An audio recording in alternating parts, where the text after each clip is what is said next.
Okay, so today I'm going to take you through how I make a milk-based coffee drink at home. This can be cappuccino, latte, flat white, it all depends on how much milk you put in, but the method stays the same, the only thing you change is the amount of milk. So the way I like to do it is I like to use the AeroPress and I make a really strong coffee concentrate, and the way I do that is I use 18 grams of coffee grinded really fine, and then I use 70 ml of water, so it's a really concentrated amount of coffee. I also use the water really hot, so around 97, 98 degrees. So I put the coffee in, I add in the water and I give it a good stir for about 10 seconds. Then I leave it sit for about a minute and a half, flip it, and then I press through and you get about 50 ml of a really strong coffee concentrate. Now I know it's not an espresso because you need like 9 bars of pressure and you just can't do that with an AeroPress.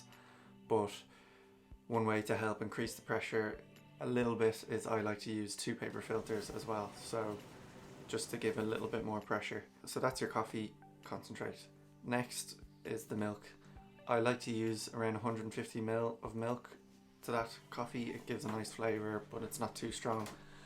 But you can use more, you can use less, it all depends. But what I do is I pour it into the glass jug and I put it in the microwave for about a minute, take it out, take the temperature, and I'm looking for it to not go above 70 degrees because milk burns at 70 degrees, so it starts to lose its flavour and it doesn't taste that good.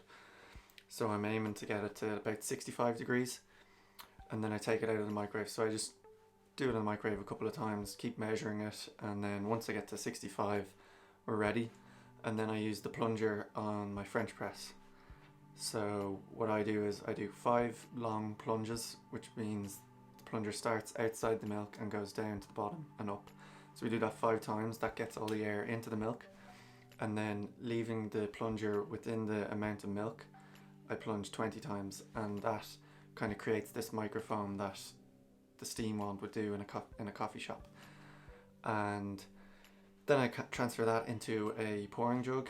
You don't need that, but it just makes it easier to pour, and I attempt at making some latte art, which never really works out, but I'm still trying and we'll get there someday. So yeah, that's how I make flat white at home, but like I said, you can make a cappuccino or a latte, or you can even make a mocha. You could add a bit of chocolate powder or chocolate into the coffee concentrate and add the milk, and then you have yourself a mocha.